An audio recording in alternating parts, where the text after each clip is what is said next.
Adverse childhood experiences are traumatic events, toxic stressors, and dysfunctional or violent environments that can affect a person's behavior, development, and health. Resilience encompasses the many ways people adapt to and heal from the adversity they face.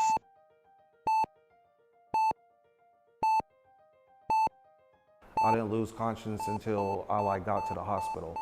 And then I woke up in the hospital like 2 weeks later. When the bullet went through my shoulder right here and came across my back. So when it came through my shoulder, it broke my clavicle and did something to my lung. So they put a trach in my throat because I couldn't breathe on my own. So I guess to do that, they have to put you in a self-induced coma. So I don't really remember anything after that. I just remember waking up and I had all these like cords connected to me. I couldn't breathe, I couldn't talk, I couldn't eat nothing, I couldn't drink nothing. So they do like an ultrasound, like when a woman's pregnant. So I knew in my mind that gel was cold. So when they was putting it on my legs, I couldn't feel the coldness. So I wrote on a piece of paper why I can't feel the cold. And then all the doctors came in with the x-rays and told me that the bullet that went through my shoulder, the medical term they used was shocked my spine. I guess they said it like scared it. So it like swelled up and then it paralyzed me from like my chest down. And that was like 16 years ago.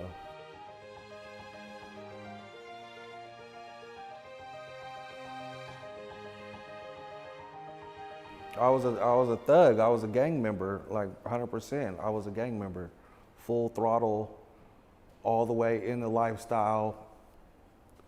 That's just the way I was raised and grew up. Well, my parents, they kind of was in and out of prison for most of my life. And then I went and lived with my dad's girlfriend, and I kind of just stayed with them from the time I was in like 4th grade to the time I was an adult.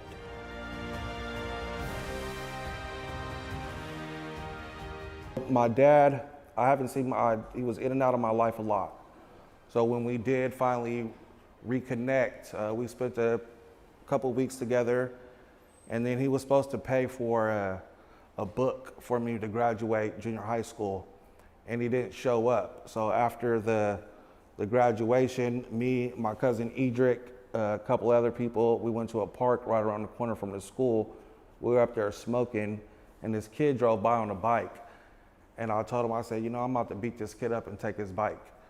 And when I was younger, I just justified it as like getting stripes.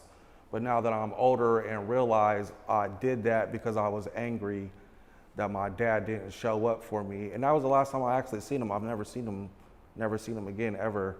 But now that I'm older, I realize that I beat that kid up because I was angry that my dad didn't show up. I waited out there, man, I waited hours. Like I showed up early, I had my clothes all ready to go, like I was dressed nice, I sat in front of the school. From the time they started the ceremony to the ceremony was ended. So probably like 4 hours I sat in front of this school where we were supposed to meet at and waited for him to come, and he never showed. So when the graduation was over, like I said, we went to the park, we were up there smoking. I seen a kid, just a random kid riding a bike, and I beat that kid up for no reason and stole his bike.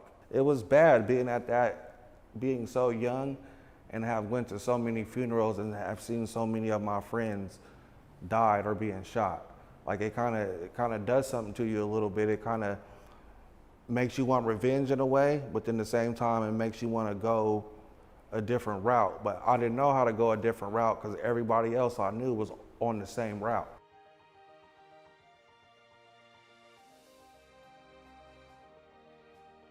Yeah, I mean, just like anybody, some days I wake up and I hate being in a wheelchair. I hate being paralyzed. I hate having to get in this wheelchair every day and just, I'm here. I have to be in this chair all day, every day. And it just, some days it's hard. Like it's really, really hard. It makes me depressed. And some days I just go outside and just kind of be by myself in my own thoughts. And it took a long time to even get to the place where I'm at today. Like I have more good days than bad days, but when I do have bad days, they're really bad days. Like I question a lot of different things I've done in life, whether it could have been different, like, well, what happens if I would have got out the car that day, or if I just would have stopped at the store, or anything like that. Like maybe I wouldn't have got shot, but I always felt that I was going to either end up in prison or get shot just on the way that I lived my life, and with everybody around me living the way they live their life.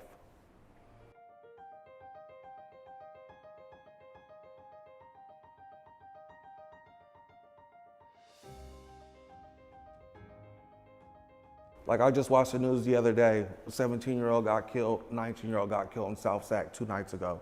And you could tell they was in that life. So if I could reach one person, I feel like I could make a difference just by hearing the story. Like, it's not all, you see the cars, you see the money, you see the clothes, you see the women, and you think that life is something for you. Like, it seems cool. It really does. To be a 16-year-old kid, you're not going to school.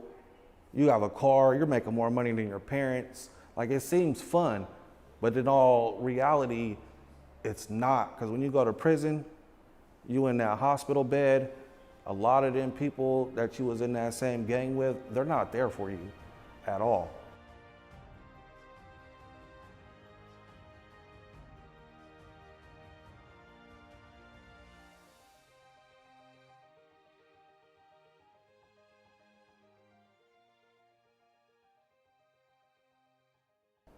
Me and my son's relationship is amazing. Like, that's my best friend. That's my right-hand man. He's 16. He's a football player. He's awesome. All he's ever known is dad being in the wheelchair. But I've always made it a point to, still be a Superman, I guess I would say. Like, just because I'm in a wheelchair doesn't stop me from raising my son. We still do everything together. Like, we go camping, we go swimming, that's my best friend. Like, without him, if he was never in the picture, for sure, I would probably be dead or in prison. Guaranteed. Because the day he was born, it slowed me down a little bit, I would say. I just wish there was more positivity out of the older people that was like, take your asses to school, stay in sports. Like, you little niggas don't need to be out here like that. But it wasn't like that. Like, they embraced us, and it was all love. Like, oh, you need a gun? I got a gun for you. You want a car? You can drive my car. It's good. No worries. Like, when I got older and after I got shot and really started to really pay attention, I just knew that I had to separate myself from the bullshit.